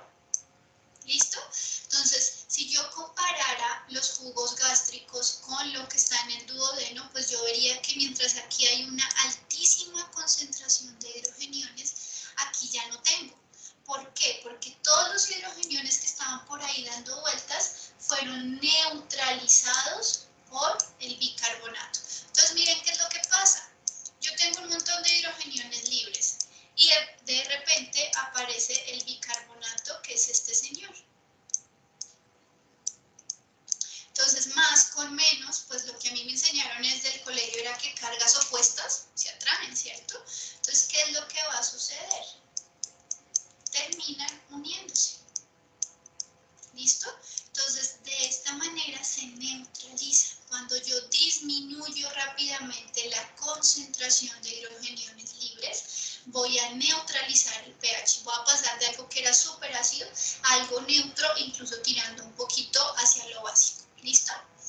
Entonces, resulta que en el estómago también decíamos hay proteínas, claro. Ya empezamos a digerirlas, pero acuérdense que apenas digeríamos el 20%, entonces quedan guardadas para más adelante. ¿Qué sucede? Resulta que en el duodeno nosotros dijimos que se iba a descargar todo lo que venía del páncreas, ¿sí o no? Y en el páncreas vienen un montón más de proteasas. Entonces, esas proteínas que venían desde el estómago ya no van a estar íntegras, sino que ya van a estar digeridas. ¿Qué quiere decir que una proteína se digirió? Pues que ustedes hagan de cuenta que esto que les estoy pintando acá tiene 20.000 unidades. Pues después de que ya han pasado por el duodeno, esto ya está todo así, digerido, catabolizado. Y entonces llegan unas células que son las encargadas de absorber los nutrientes en el intestino. ¿Ustedes me pueden recordar, por favor, cómo se llaman esas células encargadas de absorber los nutrientes en el intestino? Enterocitos. Enterocitos, muy bien. Entonces las proteínas no solo van a estar digeridas, sino que los aminoácidos van a estar absorbidos. También venían carbohidratos, pero es que pasa la misma historia porque del páncreas también vienen enzimas para los carbos. Entonces los carbos también van a ser digeridos y después absorbidos. Y las grasas van a ser, miren, primero tienen que ser emulsificadas por los ácidos biliares. Acuérdense que yo les decía, el hígado produce la bilis y la bilis tiene que preparar a los lípidos antes de cualquier otra cosa. Eso es lo que nosotros llamamos emulsificar, que ya se los voy a explicar también. Entonces, esta es y después de ser emulsificados, ahí sí pueden ser digeridos por las lipasas. Entonces, miren la gran diferencia. Son dos mundos completamente diferentes y lo único que nos separa es una válvula y esa válvula es lo que va a determinar el vaciado gástrico. Entonces, en el momento en el que se vacía el estómago, todo esto va a cambiar. Vamos a pasar de estar en este ambiente a estar en este completamente distinto. ¿Listo? Listo. Entonces, lo primero que nosotros debemos garantizar es, ok, yo necesito aprovechar esos alimentos de mi dieta, pero necesito evitar comerme a mí misma. Y eso suena raro, pero es cierto. Necesito evitar que ese ácido, por ejemplo, en mi estómago vaya a comerse las propias paredes de mi estómago. ¿Listo? Entonces, lo primero que necesitamos es poder tener una mucosa que funcione. Y eso ya lo vimos, ¿cierto? Entonces, acá está mencionado este ladito. Necesitamos tener una secreción de mucosa a lo largo de todo el sistema digestivo para prevenir la abrasión, o sea, para prevenir que baje raspando y además para prevenir que esos ácidos, por ejemplo, afecten la pared del estómago. La segunda, entonces resulta que nosotros tenemos unas proteasas, ¿cierto? Como estas, como las proteasas que son producidas en el páncreas. Entonces yo les tengo una pregunta. El páncreas es un órgano, por supuesto, que está hecho de tejidos. Y yo me acuerdo que ustedes vieron por allá en primer semestre una cosa que se llamaba la matriz extracelular, ¿cierto? ¿Alguien se acuerda de pura casualidad qué había en esa matriz extracelular, que es lo que da piso para que se formen los tejidos y posteriormente se formen los órganos? ¿Qué sustancias había en esa matriz extracelular, chicos? ¿Sí se alcanzan a acordar? Les voy a dar una pista, que se me hace un chiste súper de mal gusto, pero cuando ven que un señor de 50 años se cuadró con una chica de 20 o una señora de 50 se cuadró con un chico de 20, ¿qué es lo que dicen que está buscando la persona mayor? Porque Colágeno. ¿sí ven? Ahí sí saben, ¿no? Entonces, por ejemplo, nosotros decíamos, ok, en la matriz extracelular hay colágeno, pero no hay solo colágeno, hay otras cosas. Pero el colágeno es perfecto porque es que es una proteína.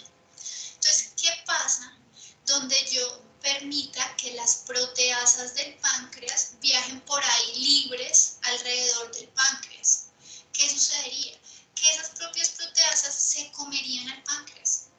Esas propias proteasas degradarían el tejido que da origen al páncreas. Entonces, si ustedes se acuerdan, nosotros por acá vimos que las proteasas no podían estar activas todo el tiempo, sino que las proteasas, tanto las del estómago como las que son producidas por el páncreas, deben ser producidas en una forma inactiva, para que solo se activen cuando efectivamente lleguen al duodeno, para que no se vayan a comer el páncreas, no se vayan a comer el ducto pancreático y solo se activen cuando lleguen al duodeno. ¿Listo? Esto es supremamente importante que lo tengamos presente.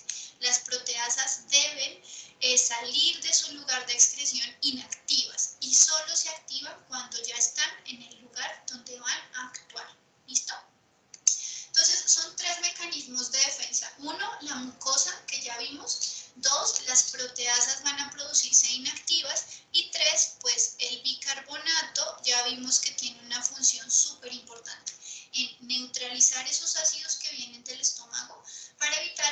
coman el intestino delgado. ¿Listo? Entonces vamos a empezar a hablar del páncreas, porque es que es tan bonito, pues que tenemos que dedicarle como cierto tiempo, ¿verdad? Entonces, bueno, lo que tenemos acá a nuestro, esa que es la izquierda, espérenme, le quito esto. Listo. Entonces, lo que tenemos a la izquierda es la función endocrina del páncreas. Entonces, ¿quién me recuerda cuál era la principal excreción endocrina del páncreas, chicos? La insulina. La insulina, muy bien. Entonces, ¿cómo sabemos inmediatamente que es endocrina? Porque miren que va hacia un vaso sanguíneo. Entonces, yo ya sé que eso va a ser transportado por la sangre y que va a tener su acción en una parte interna del animal. Entonces, aquí esto lo vamos a ver en el tercer corte, pero pues simplemente era para que lo tuviéramos claro. Estos son los que llamamos los islotes de Langerhans, que son los encargados de la producción de la insulina, vital, absolutamente vital para el desarrollo de un animal. Y luego entonces tenemos a este lado de lo que sí vamos a hablar este corte, que son las secreciones exocrinas del páncreas. Entonces resulta que en el páncreas también tenemos otras células que se llaman las células acinares. Entonces en las células acinares, ¿qué es lo que vamos a generar? Vamos a generar la producción de todo este montón de enzimas que van a tener una función digestiva. ¿Listo? Entonces por ahora nos vamos a encargar de esto. Pero sí es necesario que de una vez tengamos clarísimo que son dos funciones distintas, que el páncreas es tan maravilloso que le alcanza el tiempo para funcionar como una hormona, como una glándula endocrina y también como una glándula exocrina. ¿Listo? Entonces acá tenemos una imagen del páncreas por allá atrás, es este cosito amarillo que está en el fondo, y acá tenemos el conducto biliar, el conducto pancreático, perdón, que es el que va a dirigir la excreción exocrina directamente hacia el duodeno. Y aquí van a ir tres cositas. ¿Qué serán esas tres cositas? Pues lipasas, proteasas y amilasas. Bueno, entonces esta es la excreción exocrina. Entonces ya dijimos, ok, las amilasas son aquellas que van a coger, por ejemplo, el almidón, lo que yo me comí en el pan, lo que yo me comí en los cereales. Entonces todos los animales, por ejemplo, que coman trigo, todos los animales que coman cebada, todos los animales que coman maíz, todos esos animales que comen una gran cantidad de almidón. Esos animales entonces van a utilizar las amilasas para romper el almidón y convertirlo en ¿qué? ¿Quién se acuerda? ¿Cuál es el elemento constituyente del almidón, chicos? No me hagan poner triste porque lo recordamos estas semanas. ¿Cuál es el monómero que forma el almidón?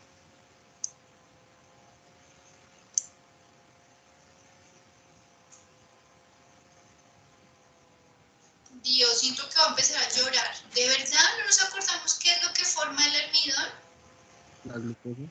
Ay, gracias a Dios, sí. Yo no sé, los demás qué se hicieron. ¿Será que se fueron a almorzar sin nosotros o qué? Entonces, bueno, decíamos que el almidón está constituido a partir de glucosa. Entonces, las amilasas que van a estar producidas acá por el páncreas, secretadas al duodeno, pues efectivamente van a tener esta función. Tenemos también las proteasas, que entonces van a coger las proteínas y las van a degradar ¿en qué? ¿Quién me dice que están hechas las proteínas, por favor?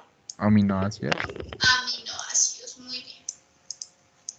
Y finalmente tenemos las lipasas, ¿listo? Entonces decíamos, las lipasas son aquellas que van a coger las grasas y las van a convertir en los ácidos grasos libres, ¿listo? Pero entonces acuérdense que hay un paso intermedio para que efectivamente la lipasa pueda funcionar. Por aquí antecitos, la bilis debe tener una parte inicial que ya la vamos a explicar, ¿listo? Entonces, ojo, lo que decíamos, a ver quién se acuerda, de estas tres, ¿quién debe ser producida de forma inactiva? ¿Las amilasas, las proteasas o las lipasas? ¿Cuál de estas tres tiene que ser producida como inactiva?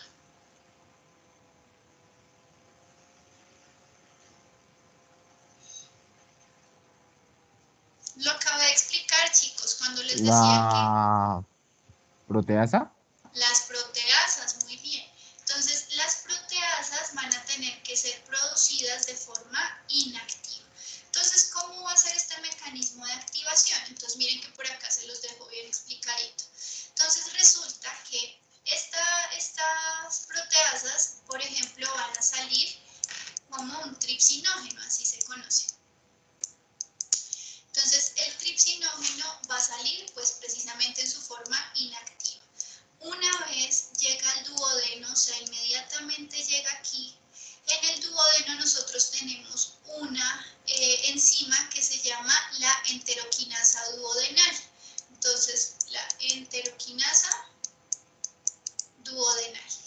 Y la enteroquinasa lo que hace es activarlo, romperlo para activarlo y convertirlo en una cosa que se llama la tripsina.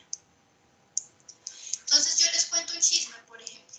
Si yo tengo un tejido, es decir, por ejemplo, supongamos que ¿ustedes han visto cómo se hace un trasplante de piel? ¿Alguien ha visto eso? Entonces, si yo, por ejemplo, soy un paciente pues, que me muero y soy donador, entonces lo que hacen es que recuperan piel de nuestra espalda y pasan como si fuera una lija de las de madera. ¿Sí han visto las lijas de madera? Que uno las va pasando así con la madera y va como quitando las primeras capitas más altas. Entonces, eso mismo. Vamos a utilizar esa lija para sacar una telita así de piel. Entonces, esa piel, por ejemplo, es un tejido. Entonces, en el tejido hay muchas células y esas células están unidas entre sí por la matriz extracelular que ustedes ya me dijeron que tenía colágeno, por ejemplo.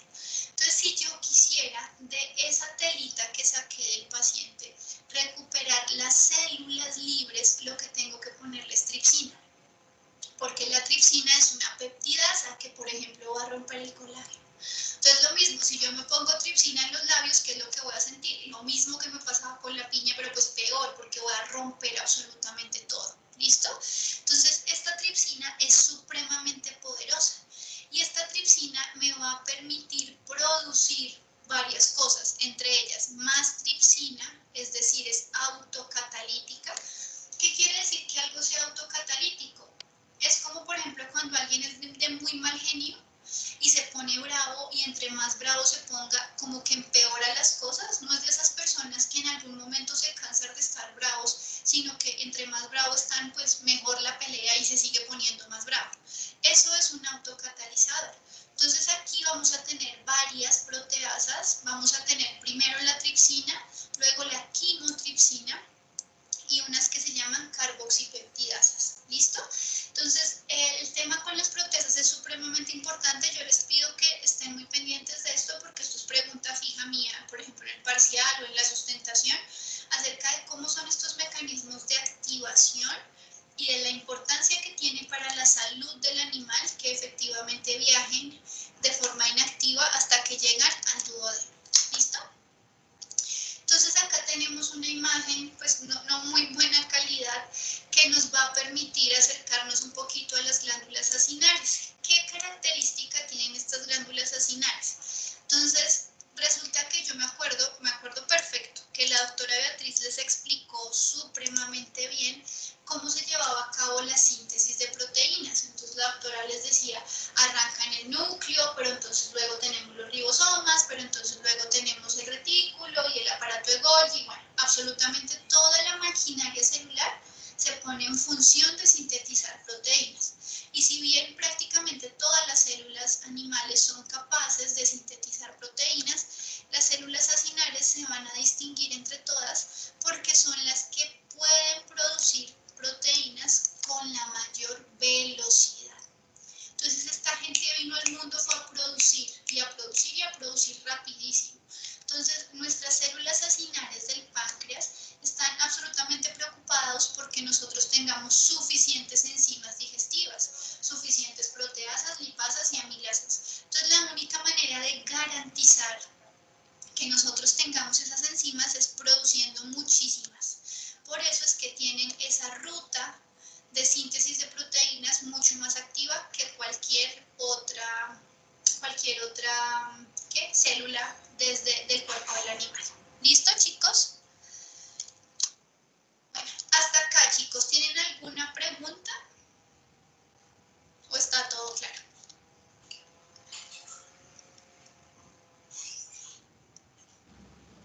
Todo claro.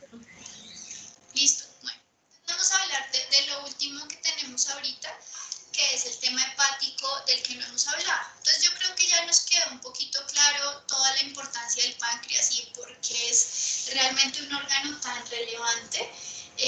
A mí me interesaría, por ejemplo, que ustedes leyeran un poquito de qué puede pasar si mi animal no tiene páncreas. ¿Qué puede pasar, por ejemplo, qué puede pasar con un cáncer pancreático?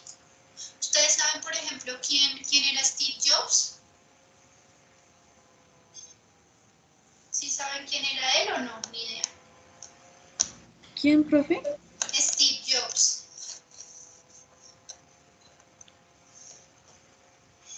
¿Sí lo han escuchado? Tiene hasta una película, creo. ¿No? ¿Qué creo? El que creó Apple, uno de los creadores de Apple, o sea, uno de los cerebros tal vez más importantes de finales del siglo XX y comienzos del siglo XXI. Y Steve Jobs pues era un hombre pues como bien, ¿no? Como alto, gigantesco, pues no se veía como que fuera así muy obeso, como muy borracho, ¿no? Tipo era como normal. Pero resulta que le dio cáncer pancreático y se lo llevó en un par de meses, o sea, fue una cosa absolutamente fulminante. Y por ahí alguna vez pusieron a circular una foto de él cuando ya estaba en el tratamiento y una delgadez impresionante, o sea, una cosa absurda. Entonces, el cáncer de páncreas es extremadamente difícil, porque es que vean las funciones que tiene el páncreas, es que no es cualquier cosa. O sea, yo digo, bueno, riñones tengo 2, pero es que páncreas solo tengo 1, entonces si me quedo sin páncreas, pues madre, ¿de qué vivo? Entonces me gustaría mucho que leyeran porque yo siento que cuando nosotros leemos, venga, ¿y qué pasa cuando no está? Entonces ahí sí entendemos la importancia de ese órgano para el desarrollo del animal. ¿Listo? Me parecería un ejercicio bastante interesante para ustedes. Entonces, bueno, nosotros ya vimos un poquito acerca de las secreciones intestinales, ya dijimos que tiene que haber mucosa para que todo el tiempo estemos produciendo pues ese moco que va a permitir que el alimento se mueva sin dolor, por ejemplo. Y también vimos que vamos a necesitar una gran secreción de bicarbonato para neutralizar esos protones que estaban por ahí desde el estómago.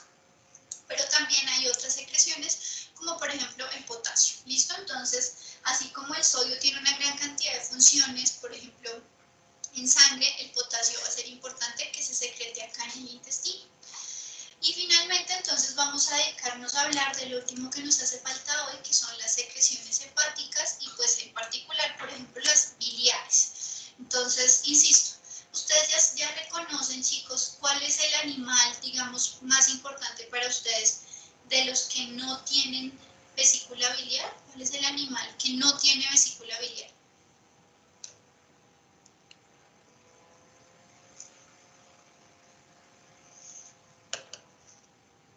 Bueno, chicos, es el caballo. ¿Listo? Entonces, quienes les haya tocado de pronto caballo para el AVP, muy pendientes, porque no es que no vaya a tener entonces bilis, claro, lo que les explicaba, la vesícula biliar simplemente es un tanque de almacenamiento y dosificación. Si yo no tengo vesícula, pues lo único que va a cambiar es que el hígado descarga directamente hacia el intestino. ¿Listo? Entonces, vamos a ver qué es lo que secreta el hígado ahí pegadito con la bilis. Entonces, ¿qué es la bilis? La bilis es agua, un montón de agua, que está acompañada con ácidos biliares, va a tener electrolitos y va a tener algunas proteínas. ¿Listo? Entonces, resulta que nosotros habíamos visto algo muy somero, supremamente rápido de qué era la bilis, cuando yo les estaba explicando en primer semestre algo sobre los lípidos. Entonces, nosotros decíamos que los lípidos eran una familia muy heterogénea, en donde, por ejemplo, había una rama de los lípidos que estaba hecha a partir del colesterol. Entonces, en esos productos que se derivan del colesterol, encontrábamos, por ejemplo, los ácidos biliares y encontrábamos, por ejemplo, también todas las hormonas esteroideas. Entonces, chicos, en el último corte de este semestre vamos a hablar y ustedes se van a tener que aprender súper juiciosos todo el mecanismo de síntesis de las hormonas esteroides. Pero por ahora tenemos que ver la primera, que entonces es la síntesis de los ácidos biliares a partir del colesterol. Entonces, estos ácidos biliares tienen una función supremamente importante y es que regular el nivel de colesterol en el cuerpo del animal. Entonces, ¿qué es lo que va a pasar? Creo que está acá. Sí. Bueno, miremoslo acá en este diagrama. Acá tengo el hígado, ¿sí o no? Entonces, el hígado tiene 50.000 funciones, supremamente importante, el centro metabólico de todo el animal. Y entonces, ¿qué va a pasar? Parte del trabajo del hígado se va a ir en producir efectivamente esos ácidos biliares. ¿A partir de quién? A partir del colesterol, ¿cierto? Entonces, quienes tenemos vesícula, vamos a ir almacenando los ácidos biliares aquí. Y luego los vamos a ir descargando de forma dosificada en el duodeno. ¿Listo?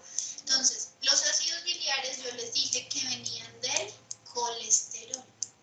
Entonces, ¿qué pasa? Un animal que tenga exceso de colesterol, es decir, que esté comiendo muchísima grasa animal rica en colesterol, o que esté produciendo, porque nosotros podemos producir nuestro propio colesterol, o que nosotros estemos produciendo el colesterol de una forma exacerbada. ¿Qué es lo que va a hacer el animal? Miren esto.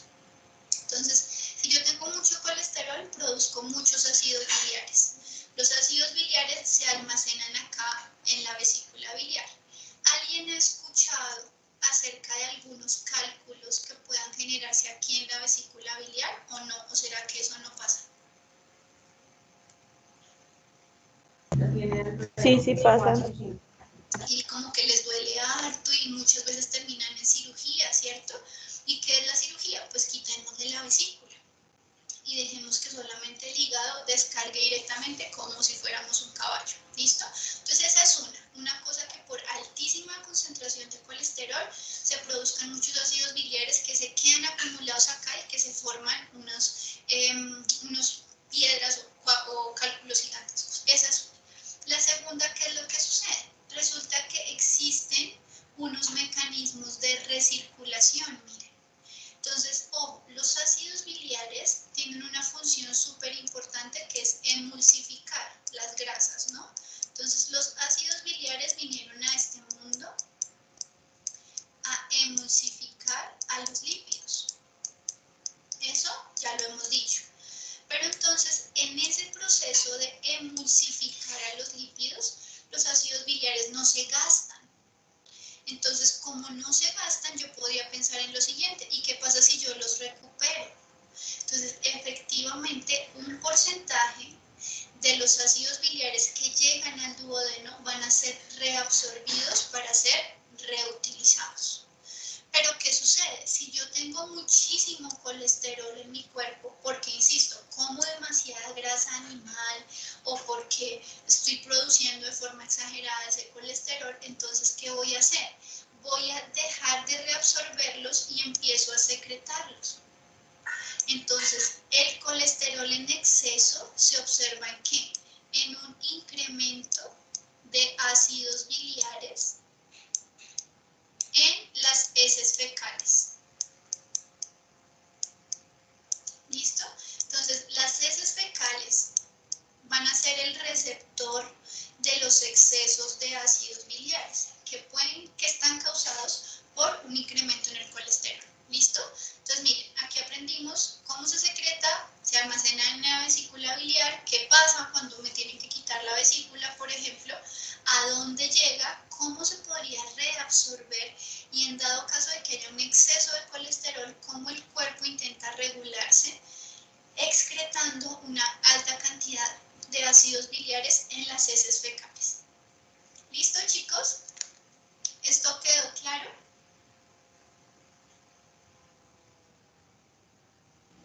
Sí, profe. Sí, profe. ¿Listo? Lo que vamos Sí, a ver en las próximas clases es, por ejemplo, todo este montón de regulaciones. Entonces, ¿en qué momento tiene, por ejemplo, que vaciarse la vesícula biliar hacia el intestino? ¿Qué es lo que tiene que pasar? Pues eso lo vamos a ver. Entonces, hasta acá, chicos. Hoy era hablar de enzimas hasta este punto. Lo que vamos a ver en las próximas clases es que ya vamos a hablar de regulación y pues la regulación, por supuesto, si se las dejamos a las hormonas. Pero entonces creo que hasta aquí todo estaba claro, ¿verdad? Entonces, lo que va a pasar ahora es que, miren, ya inmediatamente yo les dejo entonces activo esto. Pero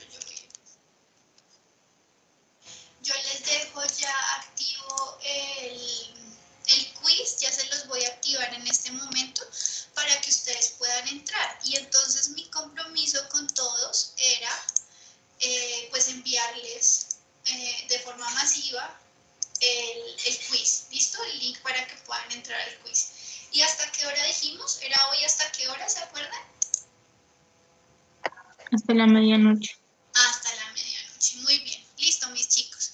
Entonces, ¿tienen alguna pregunta o está todo claro por ahora, chicos? Profe, ya es fuera del tema. Es que Juliet Belandia tuvo que salir de afán porque tenía una cita médica. Listo, dale, no te preocupes. Entonces, espérame, yo abro la lista y de una vez... Sí, porque yo vi que algunos me escribieron, por ahí me salen como las alertas.